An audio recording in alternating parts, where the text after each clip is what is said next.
பேரறிவாளன் மாதிரி ஒரு ஆளுக்கு கிட்டத்தட்ட 40 ஆண்டுகள் அவர் சிறையிலேயே இருந்து அவருக்கு கூட பரவல் கொடுக்கல. இவன் யார்? இவன் ஒரு சாதி வெறி பிடிச்சவன். இந்த சாதி வெறியனுக்கு வீட்டில் வந்து பொண்ணுக்கு இது பூ புனித நீராட்டு விழா அப்படின்னா அதுக்கெல்லாம் பரவல் கொடுத்துருக்குறாங்க. அப்படிங்கிறது நிர்வாகத்தில் ஏற்பட்ட சிக்கலாகத்தான் நான் பார்க்குறேன். இதை எப்படி கவனிக்காமல் விட்டாங்கன்னு தெரியல. இவங்களுக்கு எரிச்சல் வர்றதே என்னென்னா, நம்மள்ட்ட காசு இல்லை, இந்த தலித் பசங்கன்னு சொல்லி நம்ம அவங்கள ஓரம் கட்டுறோம். ஆனால் அவங்க படிச்சுறாங்க, படிச்சுட்டு ஜீன்ஸ் போட்டுக்கிறான். அதானே மருத்துவர் சொன்னார். ஜீன்ஸ் போட்டுக்கிட்டு பைக்கில் போய் பொண்ணுங்களை மயக்கிறான். இது சொல்கிறது மூலமாக நீ யாரை அசிங்கப்படுத்துகிற? அவன் படிச்சிடறான், படித்தா அவனுக்கு வேலை கிடச்சிருது. லீவு டைமில் வர்றான் ஊருக்கு, வரும்போது அவன் மரியாதையாக டீசெண்டாக ஸ்டைலாக போகிறான். அவனை பார்த்தா அவனுக்கு வயிறு எரியுது. ஏன்னா நீ படிக்க வேண்டிய நேரத்தில் படிக்கலை. ஸோ முக்கியமான விஷயமே என்னென்னா, கல்வி போய் சேரலைன்றது தான் பிரச்சனையே. அதை போய் சேர்ந்து விடாமல் இந்த சாதி தலைவர்கள் பார்த்துக்கிறாங்க. அதாவது சமுதாயத்துக்கு சமுதாயம்னா நான் மக்களுக்குன்னு சொல்கிறேன். சமுதாயம்னோடனே இவனுக்கு சாதிக்கு போயிடுவாங்க. இந்த சாதி சங்க தலைவர்களின் பின்னால் போகக்கூடிய இளைஞர்கள் நாசமாக தான் போவாங்க. அவங்க லைஃபை போச்சுன்னு தான் அர்த்தம். அவங்க வந்து அந்த சாதி சங்க தலைவர்கிட்ட போகிறதுக்கு முன்னாடி சத்யா படம் பார்த்துட்டு வேணால் போக சொல்லுங்கள். பூ புனித நீராட்டு விழான்ற சடங்கே முதல்ல கன்றாவி. அதுக்கு ஒருத்தன் பரோல் வேறு வாங்கிட்டு வந்திருக்கான். அதுக்கு பரோல் வேறு ஒரு அதிகாரி கொடுத்துருக்கிறாருன்றப்போ நம்ம இந்த 21ஆம் நூற்றாண்டில் வாழ்வதற்கே வெட்கி தலை குனியணும். ஏன்னா இவர் பெரிய சுதந்திர போராட்ட தியாகி இல்லை ஜெயிலுக்கு போனது. இது சாதி வெறி பிடிச்ச நாய். மெட்ரோலுக்ஸ் நெஞ்சங்களுக்கு வணக்கம். நான் உங்கள் கார்த்திக். இன்றைய நேர்காணலில் நம்முடைய இணைந்திருப்பவர் எழுத்தாளர் மற்றும் வரலாற்று பகுப்பாய்வாளர் திரு கிருஷ்ணவேல் டிஎஸ் அவர்கள். வணக்கம் சார். வணக்கம் சார். இந்த பதிவு எப்படி டிஸ்கிரைப் பண்ணுறதுன்னு தெரியல. ஏன்னா இது நம்ம நிறைய விஷயங்கள் பேசியிருக்கோம், வரலாறு சம்மந்தமாக, அரசியல் அப்படின்னு. இப்போ நடக்கக்கூடிய இந்த சம்பவம் இந்த இணையத்தில் மிகப்பெரிய பேசு பொருளாக இருக்குது அப்படின்னு சொல்லலாம். 2015ஆம் ஆண்டு நடந்த ஒரு ஆணவ கொலை, கோகுல் ராஜ் அப்படின்ற ஒரு வாலிபர் கொலை செய்யப்பட்டது. அவர் யுவராஜ் அப்படின்ற ஒரு நபர் கைது செய்யப்படுறார். A1 குற்றவாளியாகவும் இருக்கார். அதில் அவர் 2015 அந்த கொலை நடக்குது. அதாவது அவங்களுடைய சமூகம் சார்ந்த ஒரு பெண்ணிடம் அந்த கோகுல் ராஜ் என்ற அந்த வாலிபர் பேசியதற்காக கொலை செய்தாங்க. வெறும் கொடூர கொலை அப்படின்னு சொல்லலாம். அந்த கொலைக்காக தண்டனை பெற்று அவர் ஜெயிலில் இருக்கார். அவருடைய மகளின் பூப்புனித நீராட்டு விழாவுக்கு அவர் பரோலில் வராரு. அவரை வரவேற்கிறதுக்கு ஒரு பெரும் கூட்டம் மிகப்பெரிய அளவில் அவரை வரவேற்று அவரை கொண்டாடிக்கிட்டு இருக்காங்க. மிகப்பெரிய ஒரு பேசு பொருளாக இது இணையத்தில் போயிட்டுருக்கு அப்படின்னு சொல்லலாம். யுவராஜ் A1 குற்றவாளியை எல்லாரும் சேர்ந்து ஒரு பெரிய ஹீரோவாக மாற்றி அது ஒரு வாட்ஸ்அப்பில் ரீல்ஸாகவும் இன்ஸ்டாவில் ரீல்ஸாகவும் சேனல்களில் வீடியோவாகவும் போட்டுக்கிட்டு இருக்காங்க. இதை எப்படி பார்க்கலாம்? பல்வேறு கொடூரங்களுக்கு அந்த பையனை ஆளாக்கி கடைசியில் அவன் தலையை வெட்டி கொண்டு போய் ரயில்வே லைனில் போட்டு இவ்வளோ அட்டகாசம் பண்ண ஒருத்தனை முதல்ல பரவலில் விட்டதே தப்பு. பேரறிவாளன்லாம் ஒன்றும் A1லாம் கூட கிடையாது. ஆனால் அவருக்கே பல காலமாக பரவலே கொடுக்கல. கோர்ட்லேயும் சரி, சிறையிலையும் சரி, அரசாங்கமும் சரி பரவலே கொடுக்கவே இல்லை. கடைசியில் ஸ்டாலின் அவர்கள் வந்த பிறகு தான் பரோலில் கொடுத்தாங்க. அப்போவே எல்லோரும் சொல்லிட்டாங்க, பரோலில் வந்தாச்சுன்னா இனிமேல் அவர் வெளியே போக மாட்டார், மறுபடியும் உள்ளெல்லாம் போக மாட்டார், எப்படியும் வெளியே எடுத்துருவாங்க அப்படின்னு. அதே போலவே அவரை வெளியே கொண்டு வந்தாங்க. அதுக்கப்புறம் மற்ற 6 பேரையும் கொண்டு வந்தாங்க. அதாவது 7 விடுதலைன்றதுக்கு மேலே ஒருத்தரை கொண்டு வந்து அதுக்கப்புறம் மற்றவங்களை கொண்டு வந்தாங்க. ஸோ இப்படிலாம் பேரறிவாளன் மாதிரி ஒரு ஆளுக்கு கிட்டத்தட்ட 40 ஆண்டுகள் அவர் சிறையிலேயே இருந்து அவருக்கு கூட பரவல் கொடுக்கல. இவன் யார்? இவன் ஒரு சாதி வெறி பிடிச்சவன். இந்த சாதி வெறியனுக்கு வீட்டில் பொண்ணுக்கு இது பூ புனித நீராட்டு விழா அப்படின்னா அதுக்கெல்லாம் பரவல் கொடுத்துருக்குறாங்க. அப்படிங்கிறது நிர்வாகத்தில் ஏற்பட்ட சிக்கலாகத்தான் நான் பார்க்குறேன். இதை எப்படி கவனிக்காமல் விட்டாங்கன்னு தெரியல. அதுலேயும் அந்த வீடியோவில் பார்க்குறேன், ரொம்ப சின்ன பசங்கள்லாம், சின்ன வயசு பசங்கள்லாம் போய் நின்று செல்ஃபி எடுக்கிறாங்க. முன்னாடிலாம் ஆட்டோகிராஃப் வாங்குவாங்க, அதுக்கு மேலே இப்போல்லாம் செல்ஃபி எடுக்கிறதுன்னு ஒரு இதாகி போச்சு. இந்த செல்ஃபி எடுக்கிற அளவுக்கு இவனெல்லாம் ஒரு ஆளா? அவன் ஒரு சாதி வெறியன். அப்போ எங்கே பிரச்சனை இருக்குது அப்படின்னா படிப்பு தான் பிரச்சனை. கல்வி இருந்ததுன்னா இவங்க இப்படி தெரிய மாட்டாங்க. இந்த நபரே என்ன படிச்சிருக்க போகிறான்?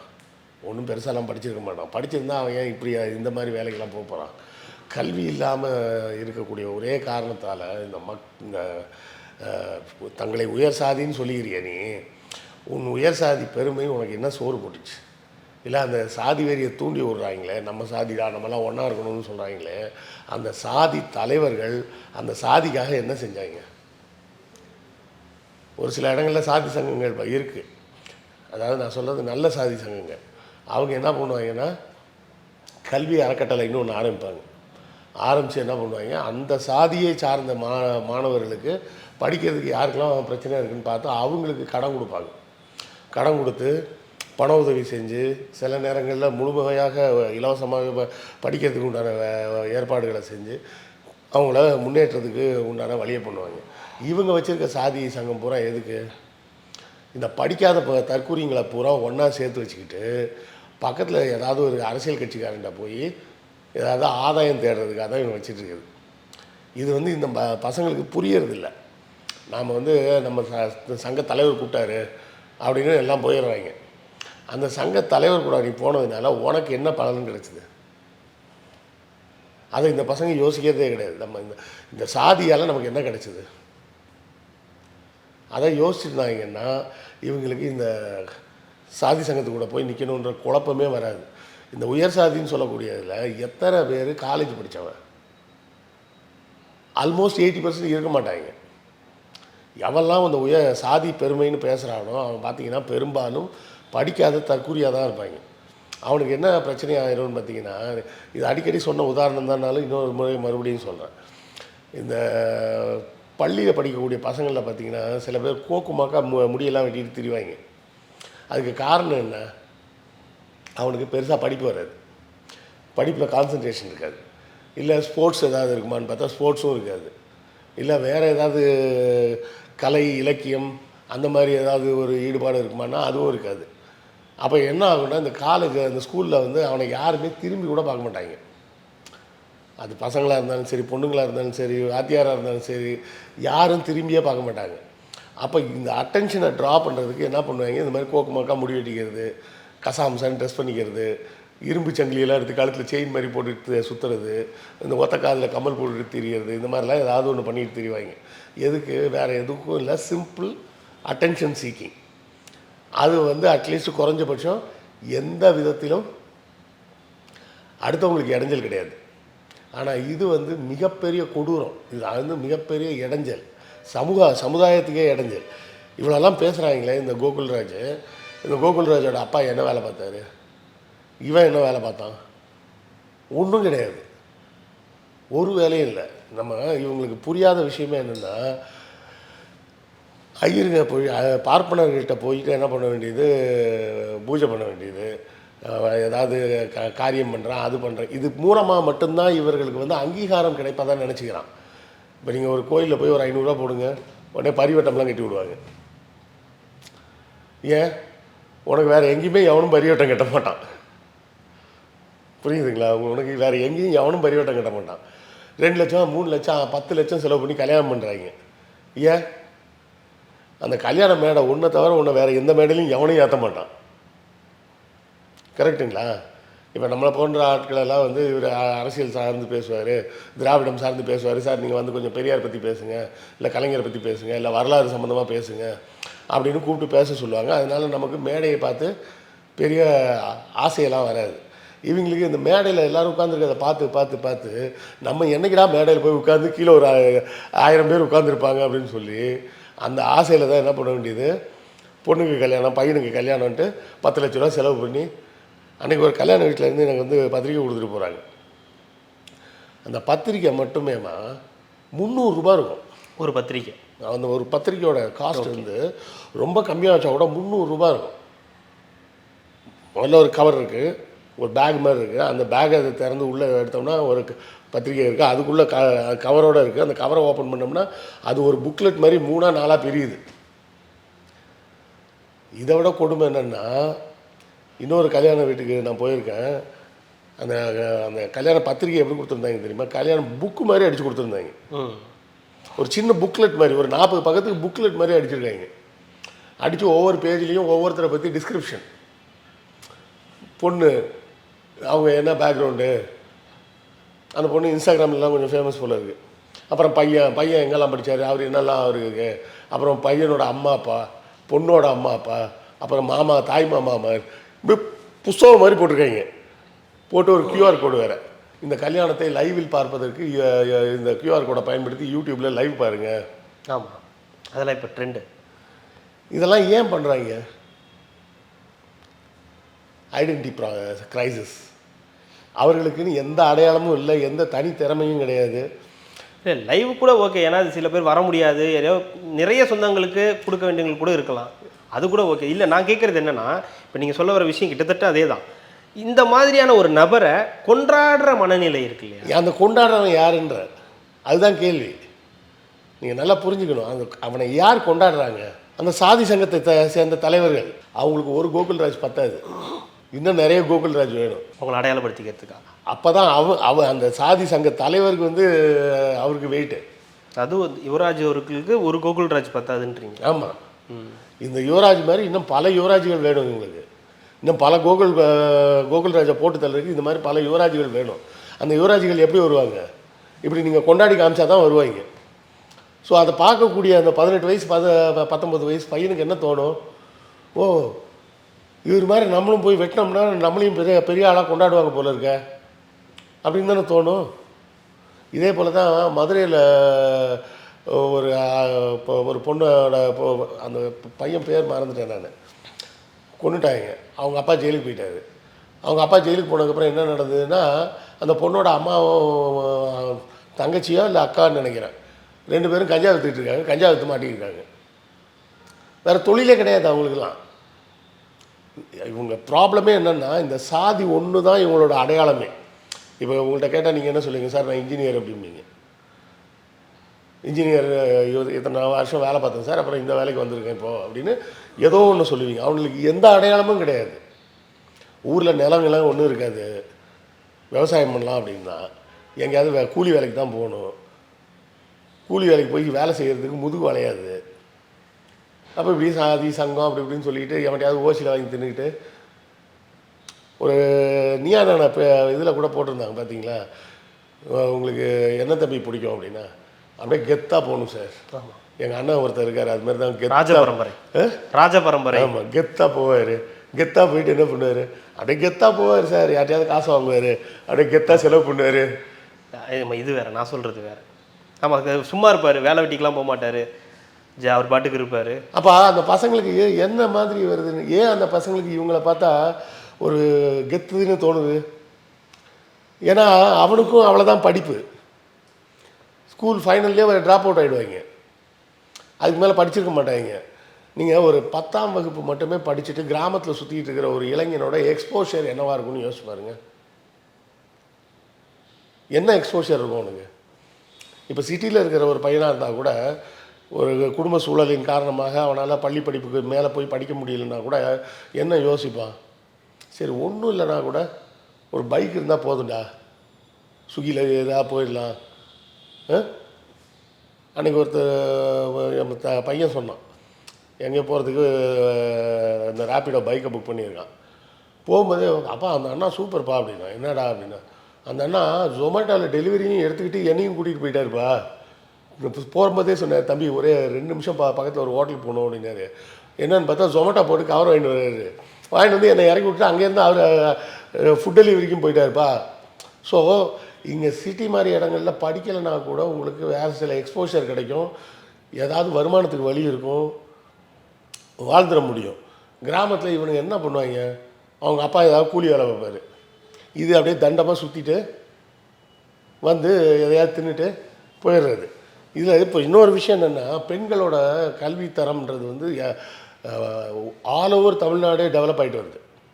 கடந்த 2023-24 அகாடமிக் இயரில் பார்த்தீங்கன்னா, காலேஜில் சேர்ந்த பொண்ணுங்களோட பர்சன்டேஜ் வந்து 19% இன்க்ரீஸ் ஆகிருக்குன்றாங்க.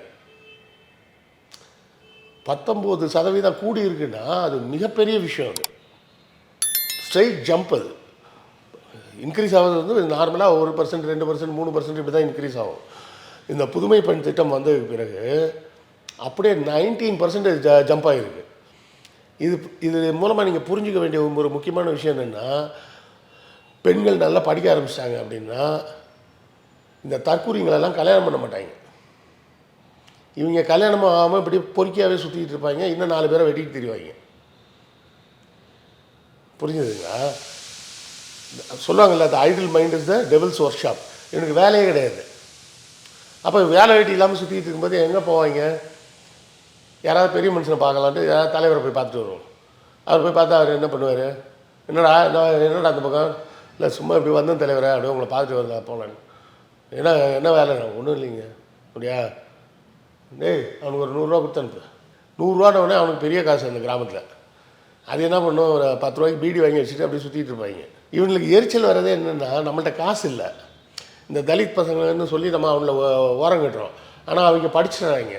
படிச்சுட்டு ஜீன்ஸ் போட்டுக்கிறான். அதானே மருத்துவர் சொன்னார். ஜீன்ஸ் போட்டுக்கிட்டு பைக்கில் போய் பொண்ணுங்களை மயக்கிறான். இது சொல்கிறது மூலமாக நீ யாரை அசிங்கப்படுத்துகிற? உன் சாதி பொண்ணுங்களை தான் அசிங்கப்படுத்துகிற. அப்போ உன் சாதி பொண்ணுங்க வந்து கூலிங் கிளாஸ் போட்டுக்கிட்டு ஜீன்ஸ் போட்டு பைக்கில் வந்தால் மயங்கி அவங்க பின்னாடி போயிடும்னு நீ தானே அந்த பொண்ணுங்களை அசிங்கப்படுத்துகிற. வேறு யாரும் அசிங்கப்படுத்தலை. அவன் படிச்சிடறான். படித்தா அவனுக்கு வேலை கிடச்சிருது. லீவு டைமில் வர்றான் ஊருக்கு. வரும்போது அவன் மரியாதையாக டீசெண்டாக ஸ்டைலாக போகிறான். அவனை பார்த்தா அவனுக்கு வயிறு எரியுது. ஏன்னா நீ படிக்க வேண்டிய நேரத்தில் படிக்கலை. ஸோ முக்கியமான விஷயமே என்னென்னா, கல்வி போய் சேரலைன்றது தான் பிரச்சனையே.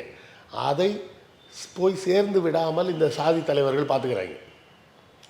அவங்களுக்கு தலைமுறைக்கு தலைமுறை ஒரு யுவராஜ் வேணும், தேவைப்பட்டுக்கிட்டே இருக்கும். அந்த யுவராஜ்களை உருவாக்கும் ஃபேக்ட்ரியாகத்தான் இந்த ஃபங்க்ஷனை அவனுங்க நடத்துறது. இல்லை, இந்த மாதிரியான இது ஒரு நிகழ்ச்சியில் இப்படி ஒரு கலந்துக்கிட்டு இப்படி ஒரு பண்ணும்போது இதை இன்னொரு விதமாகவும் அணுக வேண்டியிருக்கான்னு கேட்குறேன். ஏன்னா அவருக்கு வந்து சாகும் வரை மரண தண்டனை அப்படின்றது ஒன்று நடந்துருச்சு. இதுக்கப்புறம் அவர் வந்து வெளியே வர முடியாது, இந்த மாதிரி பரோல் இருந்தால் மட்டும்தான். அப்படின்போது அவரை கொண்டாடுறாங்க அப்படின்னு நம்ம எடுத்துக்கணுமா? அவர் இதுக்கப்புறம் அவர் வெளியே வர முடியாதுன்றதுனால அதுக்காகலாம் கொண்டாடலை. அவர்களுக்கு இது வந்து இந்த யுவராஜ் வந்து ஒரு என்ன சொல்கிறது, ப்ரீடிங் கிரவுண்டு. இன்னும் பல யுவராஜ்களை உருவாக்குவதற்கான களமாகத்தான் அந்த மேடையை உருவாக்குறாங்க. இந்த சாதி சங்க தலைவர் எவனாவது போய் வெட்டுவானா? எவனும் போக மாட்டான். அப்போ போய் வெட்டுறதுக்கு ஆள் வேணும் அவனுக்கு. எப்படி கிடைக்கும்? சத்யா படம் பார்த்துருக்கீங்களா? பார்த்துருக்கோம். அதுதாங்க விஷயமே. அதில் அரசியல் தலைவராக காட்டுவாங்க. அதுக்கு மேலே அரசியல் தலைவர் எடுத்துகிட்டு சாதி சங்கத்தை போட்டுக்குங்க. அப்படியே கதையில் நீங்கள் ஒரு பாயிண்ட்டை கூட நீங்கள் மாற்ற வேண்டிய அவசியம் கிடையாது. இவர்களுக்கு இன்னும் பல சத்யா வேணும். அந்த பல சத்யான்ற போல் யுவராஜ் வேணும்னு வச்சுக்கிங்க. அந்த யுவராஜ் எங்கேருந்து கிடைப்பாங்க? ஊரில் வேலை வெட்டி இல்லாமல் திரிகிறவனுக்கு கிடைப்பாங்க. வாரத்தில் 3 நாள் 4 நாள் 100 ரூபா கொடுக்குறாருன்னு வச்சுக்கிங்க. வீட்லேயே அவங்க அம்மா சொன்னாலும் கேட்க மாட்டாங்க. இல்லை, சட்டத்தில் எதுவும் பிரச்சனை இருக்கா? இல்லை இந்த மாதிரி ஒரு நபரை கொண்டாடுறத வந்து அதை ஒன்றும் பண்ண முடியாதுங்க. தனிநபர் அது என்ன பண்ண முடியும்? அவன் வீட்டு ஃபங்க்ஷனு, அவன் வீட்டு ஃபங்க்ஷன் மேடையில் அவன் நிற்கிறான். அங்கே 4 பேர் போய் செல்ஃபி எடுக்கிறான். அதை ஒருத்தன் வீடியோ எடுத்து போடுறான். இன்னமும் நான் வந்து என்ன சொல்கிறேன்னா, நம்ம பார்த்துக்கிட்டு இருக்க இந்த நடைமுறையில் இன்னமும் வந்து ஒரு தலித் பையன் வந்து வண்டி ஓட்டினா, புல்லட் பைக் வாங்கி ஓட்டினா பிரச்சனை. ஒரு +1 படிக்கிற பையன் இருக்கானா, அவனுக்கு ஒரு பிரச்சனை. அவன் வந்து கபடியில் ஜெயிச்சிட்டான், அதை கொண்டாடுறதை இவங்களால பொறுத்துக்க முடியாமல் அவன் விரலை வெட்டுறாங்க. அவன் எக்ஸாம் போகும்போது அவன் விரலை வெட்டுறாங்க. அப்படின்னும் போது இன்னும் அந்த மனநிலை எதுவும் இந்த சாதிக்கு எதிரான சட்டங்கள் இன்னும் கடுமையாகணும். தண்டனைகள் இன்னும் கடுமையான தண்டனைகளாக இருக்கணும். அப்போ தான் இது வந்து கொஞ்சம் காலகட்டத்திலேயாவது குறையும். இல்லாதவரை இந்த அதாவதுங்க, ரொம்ப சிம்பிளாக ஒன்று புரிஞ்சுங்க. இன்றைக்கி ஒரு சாதி சங்க தலைவராக இருக்கிறவனுக்கு என்ன வயசுங்க இருக்கும்? ஒரு 55 வயசு இருக்குமா? அவ்வளோதானே இருக்கும். 55லேருந்து ஒரு 60 வயசு இருக்கும். இவெல்லாம் சின்ன வயசில் என்ன பண்ணியிருப்பான்? பல காதல் படங்களை பார்த்து ரசித்தவனாக தானே இருப்பான். அதுக்கப்புறம் ஏன் இப்படி மாறுறான்? ஏன் இப்படி மாறுறான்னா, காரணம் வந்து அவங்க நாளாக ஐடென்டிட்டி இழந்துடுறாங்க. இப்போ ஒன்றும் இல்லைங்க, நான் படித்த ஒரு பழைய ஸ்கூல், அந்த ஸ்கூலில் என் கூட படித்த ஒரு மாணவர் ஒருத்தர், இப்போ அவரும் எனக்கு ஒரே வயசில் தானே இருப்பார். ஒரு நாள் எப்படியோ நம்ம புத்தக விற்பனையாளர் மூலமாக என் நம்பரை வாங்கி என்கிட்ட பேசினாப்புல. பேசி, கிருஷ்ணா நீ யூடியூப்பில் இவ்வளோ பேசுறதுல எனக்கு ரொம்ப மகிழ்ச்சியாக இருக்குது, ரொம்ப சந்தோஷமாக இருக்குது. நம்ம ஸ்கூல் குரூப் ஒன்று இருக்குது. நான் ஞாபகமாக அந்த மாணவர்கள் மாணவிகள் எல்லார் பேரையும் சொல்லி அவங்கெல்லாம் எங்கே இருக்காங்க, என்ன பண்ணுறாங்கன்னு எல்லாம் கேட்டேன். எல்லாம் சொன்னான். அப்போ நம்ம ஸ்கூலுக்குன்னு ஒரு குரூப் வச்சுருக்கோம், நம்ம பேட்சில் உள்ள பசங்களுக்கு. அதில் ஒரு நம்பரை சேர்த்துறவா வாட்ஸ்அப்பில் அப்படின்னா. என்னை சேர்த்துப்பாங்களான்னு கேட்டுக்கோ அப்படின்னேன். ஏன் அப்படி சொன்னீங்க?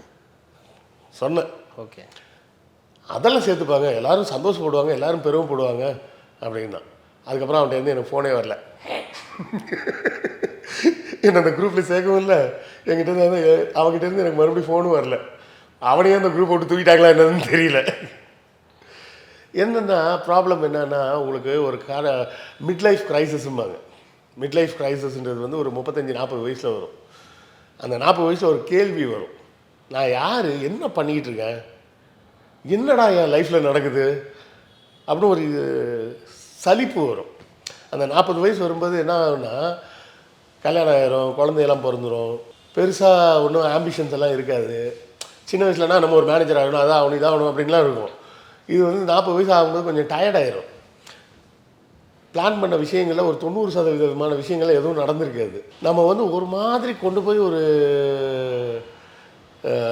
ரஸ்டிக் லைஃப் ஸ்டைலில் போய் மாட்டிக்கிட்டோமா, அப்படியே ஒரு சைக்கிள் மாதிரி இப்படியே காலைல எழுந்தோம் அங்கே போனோம் வந்தோம், காலைல எழுந்தோம் வந்தோம், அப்படியே ஒரு போர் அடிக்கிற லைஃப் ஸ்டைலுக்குள்ளே போய் சிக்கிட்டோமோ அப்படின்ற ஒரு கொஸ்டின் வரும். அதுக்கு முன்னாடி சின்ன வயசில் பார்த்திங்கன்னா யாராவது ஃப்ரெண்ட்ஸ் கூட சுற்றுவாங்க, அங்கே போவாங்க இங்கே போவாங்க. ஒன்றும் இல்லைன்னா எனக்கு தெரிஞ்ச ஒரு பசங்க குரூப்பு ரொம்ப போர் அடிக்குதுன்னு ஒரு 5 ஃப்ரெண்ட்ஸு எல்லாம் காலேஜ் பசங்க சேர்ந்துக்கிட்டு மாங்காடு கோயிலுக்கு போயிட்டு வந்திருக்காங்க. எங்கே போகிறதுன்னு தெரியாமல் எங்கேயாவது போகணும், எங்கே போகலாம், சரி எல்லோரும் பைக் எடு, நம்ம எல்லோரும் மாங்காடு கோயிலுக்கு போயிட்டு வருவோம் அப்படின்னு கிளம்பியிருக்காங்க.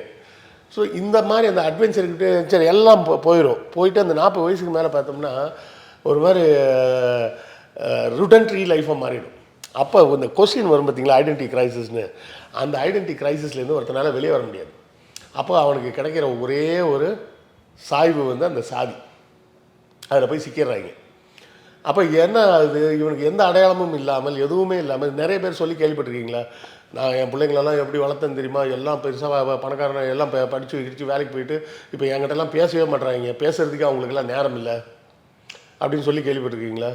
இது மாதிரி வீரமணி சொல்லிட்டு இருக்காரா, என் பேரெல்லாம் என்கிட்ட பேசவே மாட்டுறான்னு, இல்லை பழனிசாமி சொல்லிட்டு இருக்காரா, வீரமணியை விட்டுருப்பா அவர் கருப்பு சட்டை உங்களுக்கெல்லாம் பிடிக்காது, நம்ம சீதாப்பா பழனிசாமி அது மாதிரி சொல்லிட்டு இருக்காரா? நீ வந்து உன்னுடைய ஆரம்பகட்ட வாழ்க்கையில் ஃபுல்லாக சுயநலமாக வாழ்ந்துட்ட. என் வருமானம், என் வீடு, என் குடும்பம், என் காசு அப்படின்னு வாழ்ந்துட்டேன். இந்த சமுதாயத்துக்காக நீ எதுவுமே செய்யலை. சமுதாயத்துக்கு ஏதாவது செஞ்சுருந்தேன்னா உன் பிள்ளைங்களாம் வளர்ந்து உன்னை விட்டு போகும்போது இந்த சமுதாயம் உன் கூட நின்றுட்டுருக்கும். இப்படி என் பேர பிள்ளைங்களாம் என்கிட்ட பேசவே மாட்டுறாங்க அப்படின்னு சொல்லிட்டு வேறு யாரும் வேணாங்க. எங்கள் ஐயா சுபோகி சொல்லிட்டு இருக்காரு, அவருக்கு டைமே கிடையாது. காலையில் 5 மணிக்கு எந்திரிச்சாருன்னா ராத்திரி 10 மணிக்கு தான் வீட்டுக்கே வருவார். நடுவில் டைமே கிடையாது அவருக்கு. என்னை கேட்கும் போதெல்லாம் அப்படி தான் கேட்பார், பேரன் எப்படி இருக்கான் அப்படின்பார். அவருக்கு ஒரு பேரன் கிடையாது, ஊரில் இருக்க எல்லாருமே பேர பிள்ளைங்க தான். அவரே சொல்லார், என் பிள்ளைங்களாம் என்னை விட்டு அங்கே போயிட்டாங்கன்னு நான் சொல்கிறது இல்லாமல் முட்டாள்தனமான விஷயம். எங்கள் அப்பா அம்மாவை நான் காரைக்குடியில் விட்டுட்டு தானே நான் சென்னைக்கு வந்தேன். என் பிள்ளைங்க சென்னையில் என்னை விட்டுட்டு அமெரிக்கா போயிட்டாங்க. இது இயல்பான ஒரு விஷயம். நீங்கள் வந்து உங்களை சமுதாயத்துக்கு ஏதாவது ஒரு வகையில் பயன்படுத்திக்கிட்டிங்கன்னா உங்களை ஆட்டோமேட்டிக்காக இந்த சமுதாயம் கொண்டாடும். ஒரு சின்ன லெவலில் கூட பண்ணலாம், பெருசாக தான் பண்ணணும்லாம் அவசியம் கிடையாது. ஒன்றும் இல்லை, ராயப்பேட்டையில் ஒரு டாக்டர் செத்து போனார். ராயப்பேட்டை முழுக்க அந்த மக்கள் ஃபுல்லாக சேர்ந்து போஸ்டர் அடித்து ஒட்டினாங்க. எதனால்? அவர் பல காலமாக வெறும் 5 ரூபாய்க்கு தான் ட்ரீட்மெண்ட் பண்ணிக்கிட்டு இருந்தார். ஸோ ஏதாவது சமுதாயத்துக்கு சமுதாயம்னா நான் மக்களுக்குன்னு சொல்கிறேன். சமுதாயம்னோடனே இவனுக்கு சாதிக்கு போயிடுவாங்க. இந்த சாதி சங்க தலைவர்களின் பின்னால் போகக்கூடிய இளைஞர்கள் நாசமாக தான் போவாங்க. அவங்க லைஃபே போச்சுன்னு தான் அர்த்தம். அவங்க வந்து அந்த சாதி சங்க தலைவர்கிட்ட போகிறதுக்கு முன்னாடி சத்யா படம் பார்த்துட்டு வேணால் போக சொல்லுங்கள். ஆனால் இதில் இன்னொரு பக்கம் அந்த குடும்பத்தையும் நம்ம பார்க்கணும் இல்லையா?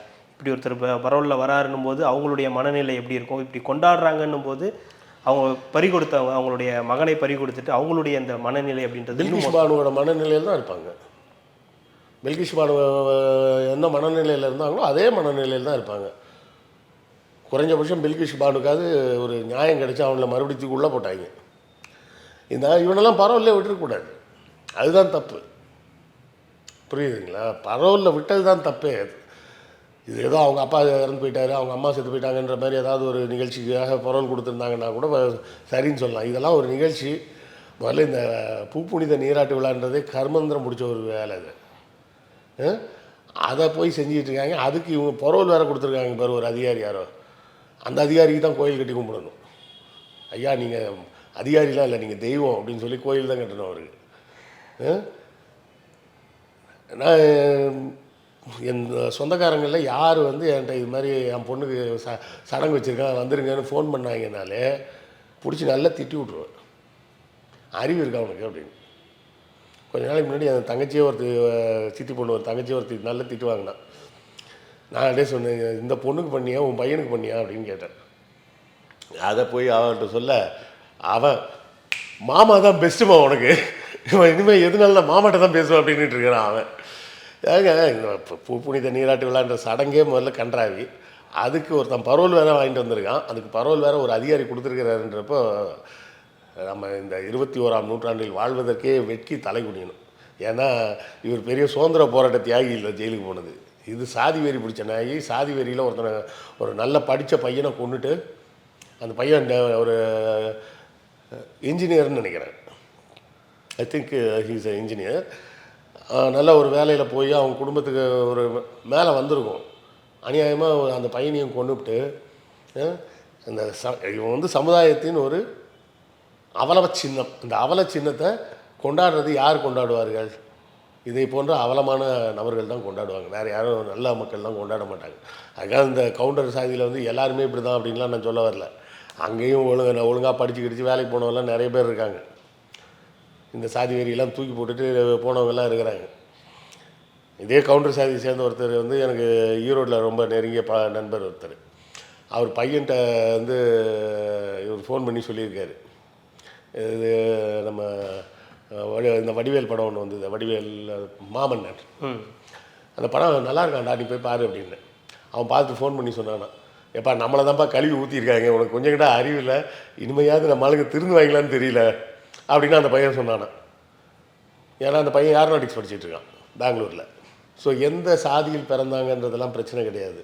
படித்தான்னா தான் அறிவு வரும், படிக்காத வர அறிவு வராது. அப்போ அந்த படிக்காதவனை ஏமாத்துறதுக்குன்னு இப்படி ஒரு கும்பல் இருப்பாங்க. அவனுக்கு தேவை இது மாதிரி காட்டுற இடத்துல பாயணும், வெட்ட சொல்கிற இடத்துல வெட்டணும், வெட்டிட்டு உள்ளே போகணும். உள்ளே போயிட்டா அவங்க அதுக்கப்புறம் அவங்க வேலையை பார்க்க போயிடுவாங்க. இந்த சாதி வெறி அடங்காமல் மெயின்டைன் பண்ணுறது மட்டும்தான் இவங்களோட வேலை, வேறு எந்த வேலையும் கிடையாது. இந்த சாதி வெறியோடு இருக்கானு இந்த யுவராஜ், இவன் என்ன படித்தான், இவங்க அப்பா என்ன படித்தார், இவங்க தாத்தா என்ன பண்ணார், அவங்க அப்பாவே படிச்சிருக்க மாட்டார், அவங்க தாத்தாலாம் கண்டிப்பாக கை நாட்டாக தான் இருப்பார். அப்போது நாம் என்ன பண்ண போகிறோன்றதை பற்றி யோசிக்காமல் ஒன்றுமே பேசுறதுக்கு இல்லைன்றதுக்காக ஆண்ட பரம்பரைன்னு பேசிகிட்டு இருக்காங்க. இந்தியாவில் கடைசியாக ஆண்ட பரம்பரைன்னு சொன்னால் ஒன்லி பிரிட்டிஷ்காரன் மட்டும்தான், வேறு எவனும் ஆண்ட பரம்பரை கிடையாது. எல்லாவனும் அவன்கிட்ட நக்கி பொழைச்சவன் தான். எவன்லாம் நான் ராஜ பரம்பரைன்னு சொல்கிறானே அத்தனை பேரும் பிரிட்டிஷ்காரன் நக்கி பொழைச்சவங்க தான். நக்கி பொழைக்காமல் தைரியமாக சண்டை போட்டவன் பூரா செத்துட்டான். சரியா? தைரியமாக சண்டை போட்டவன்லாம் செத்துட்டான். மித்தவன் பூரா இவன் பிரிட்டிஷ்காரன்ட்ட நக்கி பொழைச்சவன் தான். அப்போ இந்தியாவில் ஒரிஜினல் ஆண்ட பரம்பரைன்னா பிரிட்டிஷ்காரன் மட்டும்தான், வேறு யாரும் ஆண்ட பரம்பரை கிடையாது.